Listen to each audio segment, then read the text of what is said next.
Dau university of health sciences के MD cat test का जो 22 का पेपर है उसको आज हम सॉल्व करेंगे। और इस जो सोल्यूशन का बेसिक मकसद है वो हमारे पास दो चीज़ें हैं कि शहीद जुल्फ़िकार अली भुट्टो मेडिकल यूनिवर्सिटी का जो हमारे पास अभी रीटेस्ट होने वाला है दिसंबर में, और इसी तरह से सिंध में जो रीटेस्ट होगा या रिकंडक्ट होगा।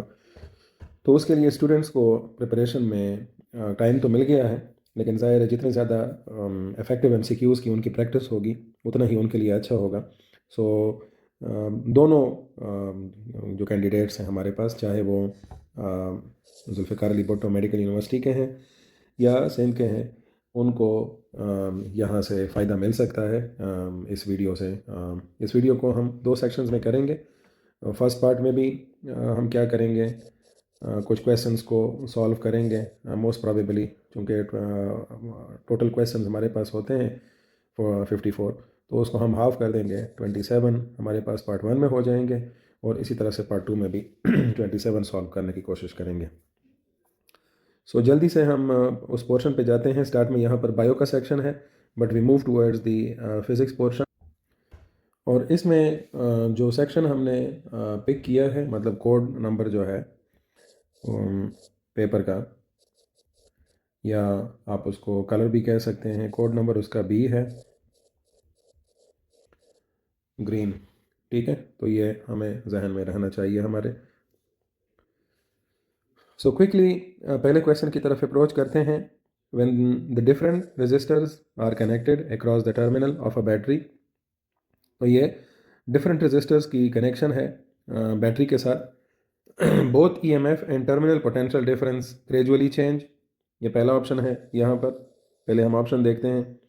Both EMF and terminal potential difference change, it's EMF changes but terminal potential difference remain same. Both EMF and terminal potential difference remain same. और फाइनल ऑप्शन है it's EMF remain same but the terminal potential difference changes. So in answer से ज़ाहिर है जब आप इसकी statement पढ़ते हैं तो उसमें सबसे ज़रूरी चीज़ जो है वो आपको ये पता होनी चाहिए है कि अगर हम ईएमएफ का ज़िक्र करते हैं तो ये बेसिकली जो सप्लाई है बैटरी की, ये उसके बारे में इंफॉर्मेशन दे रही है। ठीक है, because this is actually the supply which is work done per unit charge. और यहाँ से आपको वोल्ट का पता चलता है। जैसे मिसाल के तौर पर मैं कहता हूँ कि वो बैटरी जो है वो 12 वोल्ट की है, तो ये वैल्यू जो है वो चेंज नहीं होने वाली। ठीक है, लेकिन दूसरी तरफ अगर आप डिफरेंट रेजिस्टर्स को कनेक्ट कर रहे हैं तो उससे जो पोटेंशियल डिफरेंस है उसके वैल्यू को चेक करने के लिए हम V is equal to I R इस्तेमाल करते हैं। So if I am using R1, R2, R3, और तीनों रेजिस्टर्स जो हैं वो एक दूसरे के बराबर नहीं हैं। ठीक है, सो इस तरह से इसके करिस्पॉन्डिंग जो R1 के करिस्पॉन्डिंग V1, R2 के करिस्पॉन्डिंग V2 और R3 के करिस्पॉन्डिंग V3, जो पोटेंशियल डिफरेंस होंगे वो भी एक दूसरे के बराबर नहीं होंगे। ठीक है, सो जिस वजह से आपके पास जो करेक्ट ऑप्शन होगा that will be the option number B. ये एक अच्छा रिकॉल बेस्ड क्वेश्चन है जो कि करंट इलेक्ट्रिसिटी से पिक किया गया है। और मैं यहाँ पर चैप्टर का नाम बता रहा हूँ, ठीक है, ताकि स्टूडेंट्स को आसानी रहे।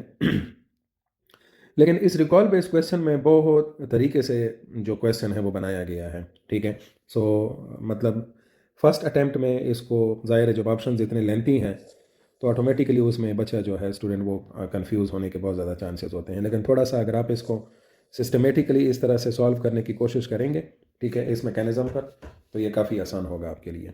ठीक है, चलते हैं क्वेश्चन नंबर 124 की तरफ। 124 में स्टेटमेंट है the minimum energy of photon for pair production is.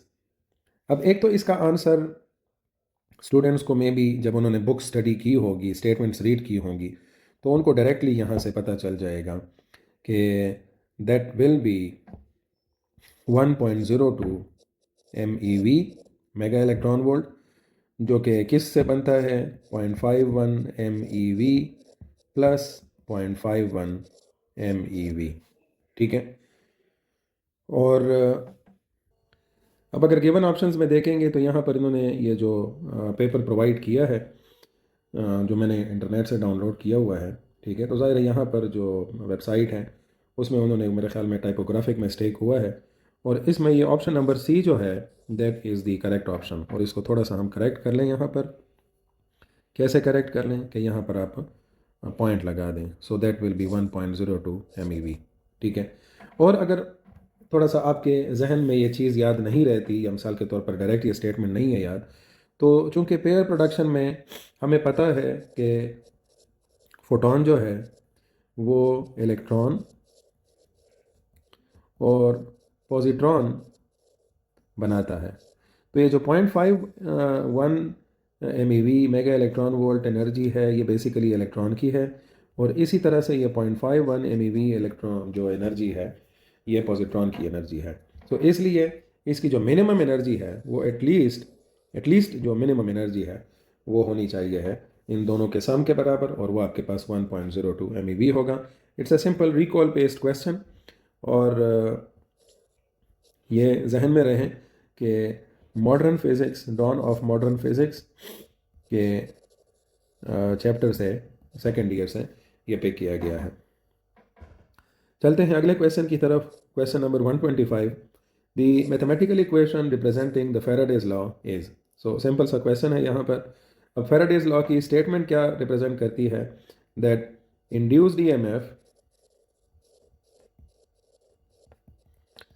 is directly proportional to the rate of change of magnetic flux।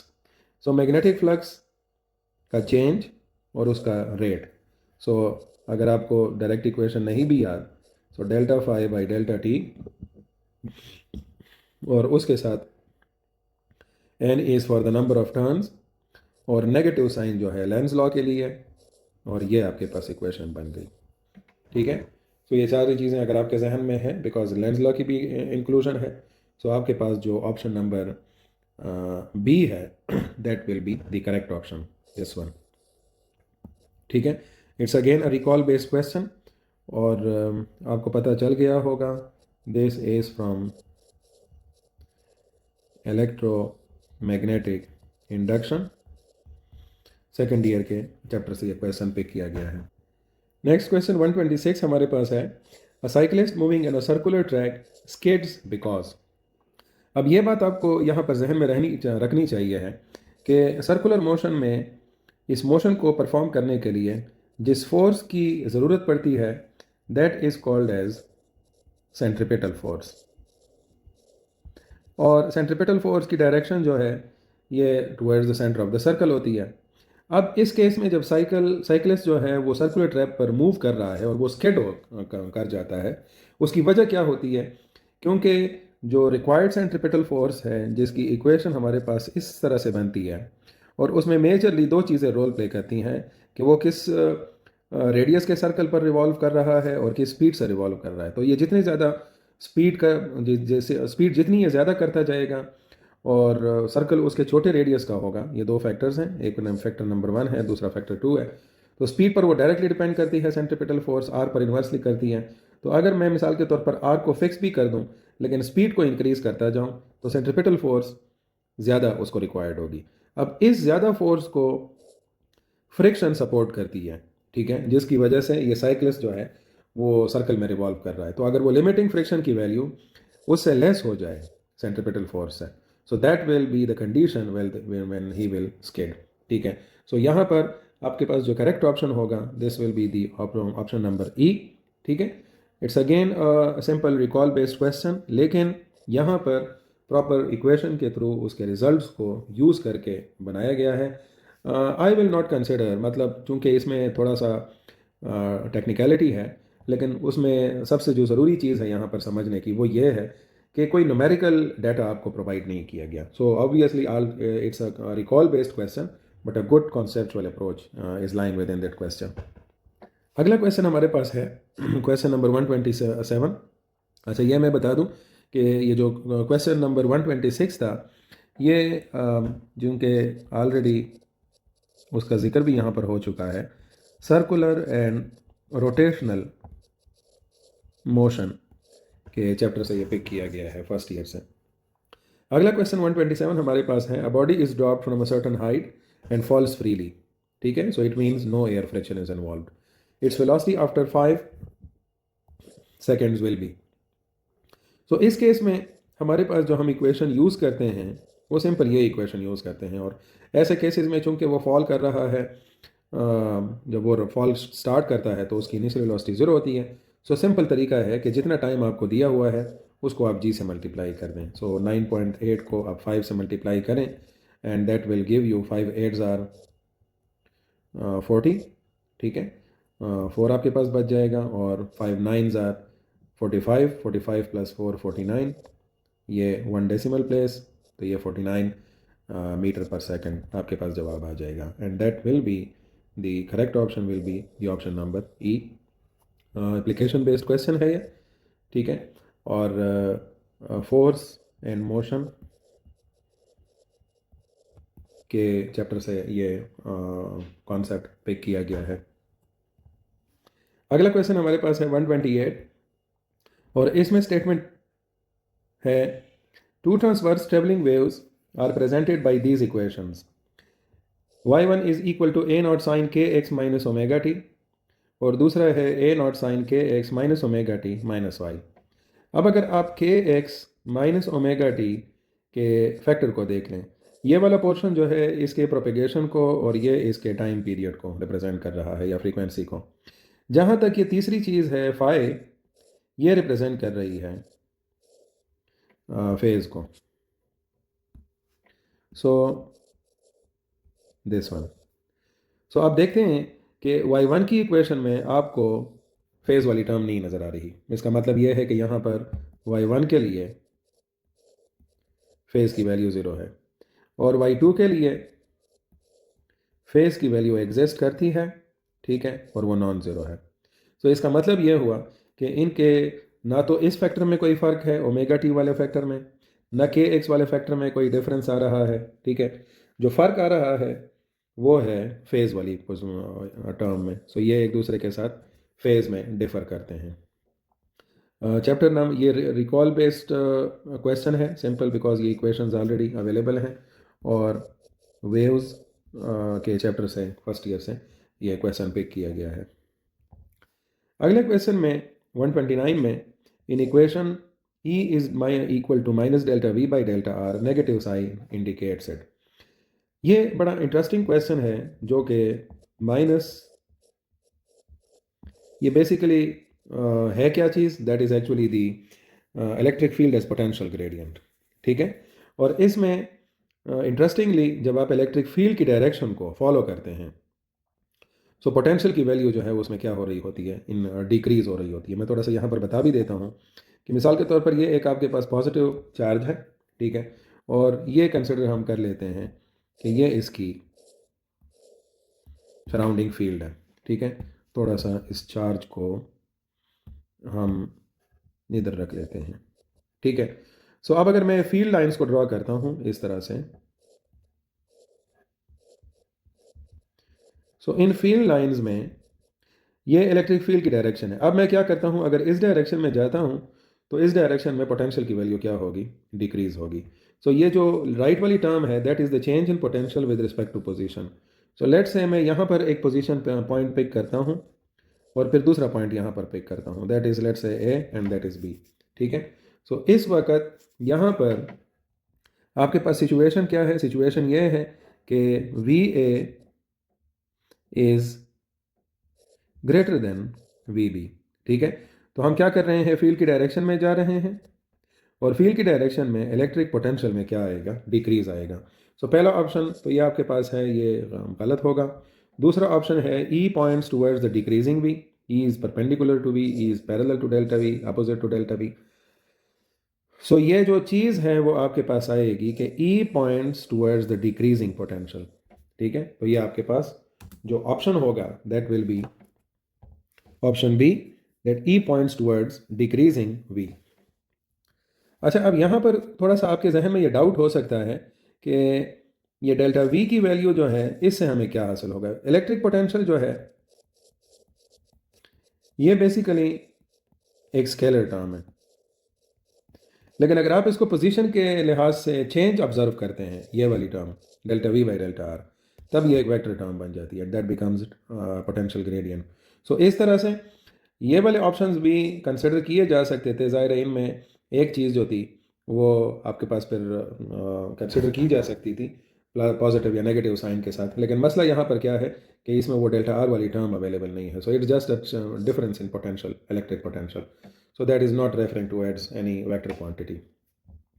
जहाँ तक क्वेश्चन का ताल्लुक है, क्वेश्चन आपके पास पिक किया गया है, ये एक सिंपल रिकॉल बेस्ड क्वेश्चन है, ठीक है। आल दो ये बहुत बड़ा टेक्निकल पॉइंट है जो कि अक्सर स्टूडेंट्स को इसमें कन्फ्यूजन होती है समझने में, ठीक है। और इलेक्ट्रोस्टैटिक्स के चैप्टर से ये क्वेश्चन पिक किया गया है।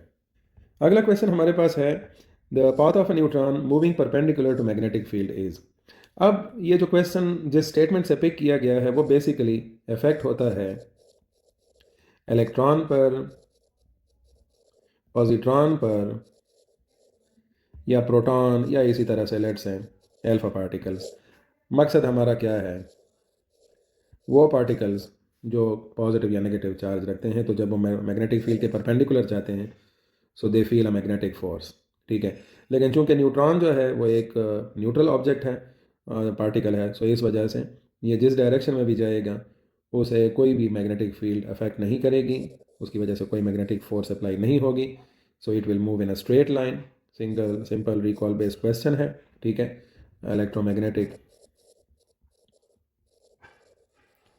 इलेक्ट्रोमैग्नेटिज्म के चैप्टर से ये क्वेश्चन पिक किया गया है।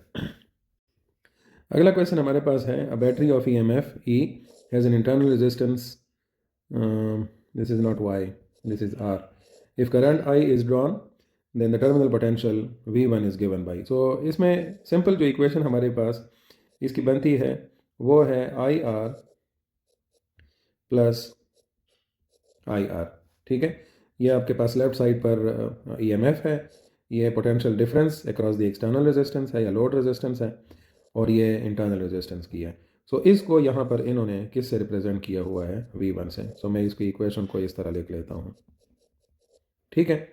अब इसके बाद अगला स्टेप ये है कि अब वो V1 की वैल्यू मालूम करना चाहता है, तो V1 की वैल्यू मालूम करनी है तो इस वाली टर्म को दूसरी साइड पर ले जाएं, ठीक है। तो ये इक्वेशन आपके पास आएगी, और ये इक्वेशन कौन सी वाली है, इक्वेशन नंबर जो ऑप्शन नंबर बी आपके पास आ रहा है। सिंपल रिकॉल बेस्ड क्वेश्चन है जो कि करंट इलेक्ट्रिसिटी के चैप्टर से पिक किया गया है। और अगर आपको इक्वेशन की समझ आई है या मिसाल के तौर पर इस टॉपिक को सही तरह से रीड आउट किया हुआ है, तो कोई न्यूमेरिकल ट्रीटमेंट वगैरह नहीं है, सिर्फ इक्वेशन में एक साइड से दूसरे साइड पर वैल्यूज़ को शिफ्ट करके जवाब निकालना है आपने। अगला क्वेश्चन हमारे पास है, the instantaneous EMF generated by alternating current generator. So ये भी आपके पास इलेक्ट्रोमैग्नेटिक इंडक्शन के चैप्टर से क्वेश्चन पिक किया गया है, ठीक है। इसमें यहाँ पर ऑप्शन इन्होंने थोड़ा सा उसमें टाइपोग्राफिक मिस्टेक्स हैं। सो जो आपके पास इंस्टेंटेनियस EMF की वैल्यू बनती है वो बनती है NAB omega sine omega T, ठीक है। सो जो करेक्ट आपके पास ज़ाहिर है, अब इन्होंने जो की में ऑप्शन दिया हुआ है वो तो आपके यहाँ पर ऑप्शन नंबर बी दिया हुआ है, लेकिन उसमें कुछ फिगर्स इन्होंने मिस किए हुए हैं। ओमेगा इन्होंने मिस किया हुआ है जो यहाँ पर एग्जिस्ट नहीं करता, साइन ओमेगा टी के बजाय कॉस लिखा हुआ है। सो करेक्ट ऑप्शन आपके पास ये बनता है, ठीक है। ये भी सिंपल रिकॉल बेस्ड क्वेश्चन है, इलेक्ट्रोमैग्नेटिक इंडक्शन से पिक किया गया है। अच्छा, उसके बाद अगला जो क्वेश्चन हमारे पास आ रहा है, that is the bullet is fired horizontally with 20 metre per second, in the absence of air friction its horizontal velocity after 2 seconds will be। so चूँकि 20 मीटर पर सेकंड है और ये बेसिकली तो इस तरह मोशन करेगी, ठीक है, क्योंकि ज़ाहिर है प्रोजेक्टाइल की तरह मोशन करेगी, लेकिन इसका हॉरिजॉन्टल कंपोनेंट जो है वो फिक्स रहेगा, वर्टिकल में चेंजेस आएंगी। सो इस वजह से अगर इसकी 20 मीटर पर सेकंड को स्पीड लिया जाए और 2 सेकंड के बाद करना हो तो इसमें हमें सिंपल इसके लिए ये वाला फार्मूला अप्लाई करना होता है, v multiplied by t. So that will be 20 को 2 से मल्टीप्लाई कर लें, so that will be 40 metre per second. So आपके पास ऑप्शन नंबर डी जो है दैट विल बी करेक्ट, ठीक है, क्योंकि in the absence of its horizontal velocity after 2 second, so 20 metre per second initial velocity है, सो 2 सेकंड के बाद जो है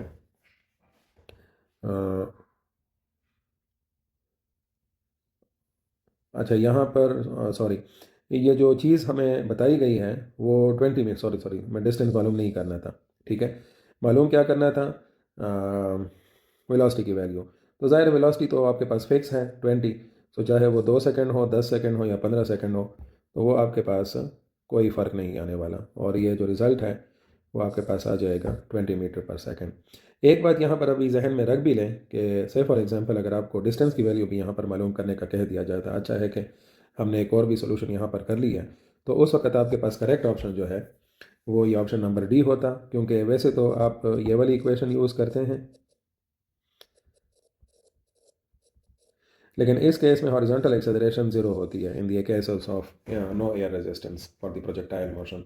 तो इस वजह से यही इक्वेशन आपको रिजल्ट देती 40 मीटर, 40 मीटर्स, लेकिन ये फिर उस वक्त ये 40 मीटर ही होता, क्योंकि ज़ाहिर है आपको डिस्टेंस बताना था, ये 40 मीटर पर सेकंड ना होता। इन बोथ द वेज आपको पता होना चाहिए है इस चीज़ का।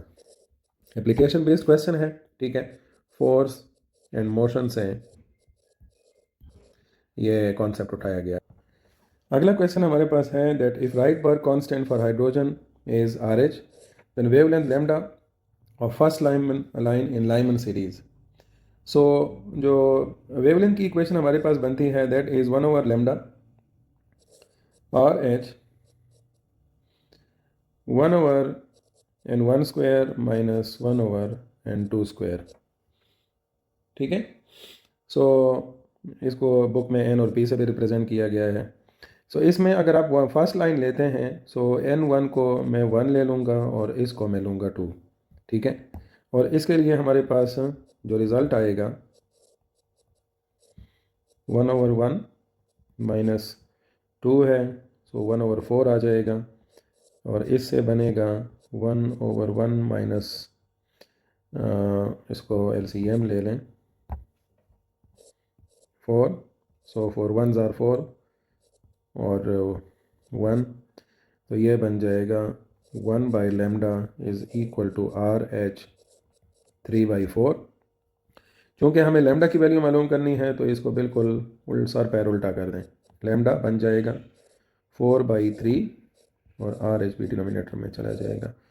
तो ये आपके पास जो करेक्ट ऑप्शन होगा this will be the option number D. तो आप किसी भी लाइन को 2 के लिए, 3 के लिए, 4 के लिए आप इसकी वैल्यू जो है वो मालूम कर सकते हैं। एप्लीकेशन बेस्ड क्वेश्चन है, ठीक है, क्योंकि आपने इक्वेशन यूज़ करके, न्यूमेरिकल डाटा यूज़ करके इसका रिज़ल्ट निकाला है, और एटॉमिक स्पेक्ट्रा चैप्टर है हमारे पास जिससे ये क्वेश्चन पिक किया गया है।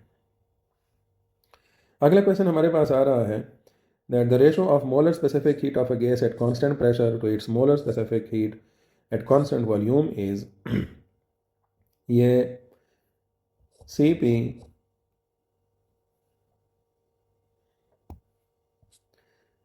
और रेशो मालूम करना है, ठीक है, ये वाला, सो Cp/Cv, और इसमें जो ऑप्शंस दिए गए हैं at equal to -1, equal to 0, greater than 1, less than 1, equal to 1। तो इसमें आपको पता होगा कि इसकी वैल्यू जो है 1.41 के बराबर होती है, so which is greater than 1, ठीक है। सो आपके पास जो करेक्ट ऑप्शन होगा that will be the option number C. Simple recall based question है जो कि बुक आपको, चैप्टर आपको पता चल गया होगा, थर्मोडाइनमिक्स के चैप्टर से ये पिक किया गया है। यहाँ पर ये वेबसाइट भी आपको नज़र आ रही होगी, इन्हीं की ये काविश है इस पेपर को टाइप करने की और इस PDF में कन्वर्ट करने की। अगला क्वेश्चन हमारे पास है, if mass and speed of a moving object is doubled the kinetic energy will be. अब ज़्यादा कंफ्यूज होने की ज़रूरत नहीं है, किनेटिक एनर्जी की वैल्यू को पकड़ लें, हाफ एम वी स्क्वायर, और फिर उसके बाद इसमें नई किनेटिक एनर्जी बना दें, हाफ एम की जगह लिख दें 2m। मास को भी डबल किया जा रहा है और स्पीड को भी डबल किया जा रहा है। सो इस तरह जनाब आपके पास बन जाएगा हाफ 2m, और इससे बन जाएगा 4v स्क्वायर। सो ये 2 और ये 4 मल्टीप्लाई कर दें, 8 half M V square. So आपके पास जो नई काइनेटिक एनर्जी होगी that will be 8 times. So 136 में आपके पास ऑप्शन आएगा A. This is application based question, और वर्क एंड एनर्जी के चैप्टर से ये कॉन्सेप्ट पिक किया गया है। अगला क्वेश्चन हमारे पास आ रहा है, the electric field intensity between two uniformly oppositely charge parallel plates. ठीक है, सो आपके पास दो प्लेट्स हैं, एक आपके पास ये प्लेट हो गया पॉजिटिव, ये नेगेटिव। ठीक है, तो ये इस पर नेगेटिव प्लेट, राइट वाला जो है वो नेगेटिव प्लेट है, लेफ्ट वाला पॉजिटिव प्लेट है। ठीक है, so this is right and that is left. So इसके दरमियान जो इलेक्ट्रिक फील्ड की वैल्यू आप मालूम करते हैं गॉसेस लॉ के थ्रू, ठीक है, तो वो सिंपल इक्वेशन आपके पास बनती है, E is equal to sigma और एप्सिलॉन नॉट। सिग्मा आपको पता होना चाहिए है, ये सरफेस चार्ज डेंसिटी है, that is Q per unit area. ठीक है, सो ये आपके पास करस्पॉन्डिंग इक्वेशन है, सिंपल रिकॉल बेस्ड क्वेश्चन है, और इलेक्ट्रोस्टैटिक्स के चैप्टर से ये कॉन्सेप्ट पिक किया गया है। तो इस क्वेश्चन में जो इनिशियल मास है वो 6 किलोग्राम है, और वो 4 मीटर पर सेकंड के साथ एक फ्रिक्शनलेस फ्लोर पे मूव कर रहा है, और ज़ाहिर है इसका इनिशियल मोमेंटम जो है वो 6 into 4 24 kilogram metre per second हो जाएगा। और मिसाल के तौर पर ये इसकी मैं डायरेक्शन ले रहा हूँ इस मोमेंटम की। अब ये जब एक्सप्लोजन कर रहा है तो एक्सप्लोजन के बाद उसका एक पीस जो 2 किलोग्राम का है उसकी स्पीड दी गई है किस तरह से, 8 मीटर पर सेकंड। तो ज़ाहिर है इनका मोमेंटम हो जाएगा 16 किलोग्राम मीटर पर सेकंड। ठीक है, और जो टोटल मोमेंटम आपके पास बन रहा है यहाँ पर 6 4 ज़ार 24 किलोग्राम मीटर पर सेकंड, तो इसमें 16 किलोग्राम मीटर पर सेकंड तो आपके पास ये हो गया। तो इसमें जो चूंकि इनिशियल मोमेंटम की डायरेक्शन ये थी, तो फाइनल मोमेंटम भी ज़ाहिर है इस डायरेक्शन में होना चाहिए, तो दोनों पीसेस को इस डायरेक्शन में जाना चाहिए है। और इस तरह से दूसरा जो आपके पास इसका पीस होगा वो तो 4 किलोग्राम का बच गया। तो 4 किलोग्राम को क्योंकि 16 किलोग्राम ये हो गया है, सो इसकी इस रेशो के लिहाज से 2 मीटर पर सेकंड अगर स्पीड होगी, सो 4 2 ज़ार 8 हो जाएगा, 16 और 8 मिलकर 24 किलोग्राम मीटर पर सेकंड बनाएंगे। सो इस लिहाज से आपके पास जो करेक्ट ऑप्शन होगा that will B 2 metre per second. बहुत अच्छा क्वेश्चन यहाँ पर इन्होंने एप्लीकेशन बेस्ड बनाया हुआ है। ठीक है, फोर्स एंड मोशन के चैप्टर से ये आइडिया पिक किया गया है, और I appreciate this type of questions जिसमें स्टूडेंट को थोड़ा सा अपना जहन लगाने की वो हो, और ज़ाहिर है इससे स्टूडेंट्स के प्रॉब्लम सॉल्विंग की एक तरह की एबिलिटी में भी इंक्रीमेंट आता है। तो अगला क्वेश्चन हमारे पास यहाँ पर आ रहा है, the intensity level sound level of test audible intensity. तो ये सिंपल डाटा क्वेश्चन है, recall based, that is 0 decibel. ठीक है, और साउंड के चैप्टर से ये आइडिया पिक किया गया है। अगला क्वेश्चन हमारे पास आ रहा है, that if 2 microfarad and 4 microfarad capacitors are connected in series their equivalent capacitance will be. तो सीरीज़ में कैपेसिटेंस की इक्विवेलेंस चेक करने के लिए हम जो इक्वेशन यूज़ करते हैं वो इस तरह होती है, 1/C1 + 1/C2। ठीक है, सो ये आपके पास आ जाएगा 1/, बल्कि मैं इसको पहले से आपके लिए सॉल्व कर लेता हूँ सिंपलेस्ट फॉर्म में, तो इसमें वैल्यूज पुट कर दें। So this will be equal to C1 C2, और ये बन जाएगा C2 + C1। और C इक्विवेलेंट की वैल्यू मालूम करने के लिए इक्वेशन को अपसाइड डाउन कर दें, C1 C2 divided by C1 + C2। So now put the values, 2 microfarad and 4 microfarad. So 2 into 10 raised to power minus 6 into 4 into 10 raised to power minus 6 divided by 2 plus 4 into 10 raised to power minus 6. तो ये हो जाएगा 8 into 10 raised to power minus 12 और ये बन जाएगा denominator में 6 into 10 raised to power minus 6. So ये बन जाएगा 2 3s are 6, 2 4s are 8, 4 by 3 into ये ऊपर चला जाएगा 10 raised to power minus 6 बच जाएगा और 4 by 3 से आपके पास जवाब आएगा 1.33. सो 1.33 और ये माइक्रो हो जाएगा. सो ये आपके पास करेक्ट ऑप्शन होगा, ऑप्शन नंबर सी. ठीक है, अच्छा क्वेश्चन है, एप्लीकेशन बेस्ड इलेक्ट्रोस्टैटिक्स के चैप्टर से पिक किया गया है. अच्छा, अगला क्वेश्चन हमारे पास आ रहा है, the experimental proof of particle nature of light is pair production, photo electric effect, Davisson Germer, de Broglie concept और कॉम्पटन्स इफेक्ट. तो इसमें हमारे पास जो फर्स्ट एक्सपेरिमेंटल प्रूफ है पार्टिकल नेचर ऑफ लाइट का, that was photo electric effect. Recall based question है, modern physics के चैप्टर से ये पे किया गया है. नेक्स्ट क्वेश्चन है हमारे पास, the electrical energy dissipated as heat in resistor is. So यहाँ पर मैं आपको ये चीज़ बता दूँ कि पावर जो है that is equal to I square into R. लेकिन चूँकि पावर जो है ये हीट एनर्जी या एनर्जी बाई टाइम के बराबर है, तो मैं अगर हीट को यहाँ पर छोड़ दूँ सो ये बन जाएगा I square into R into T. ठीक है, तो इसमें आपके पास जो करेक्ट ऑप्शन होगा that will be the option number D. ठीक है, ये जिस तरह मैंने यहाँ पर आपके सामने ये इक्वेशन रख दी है.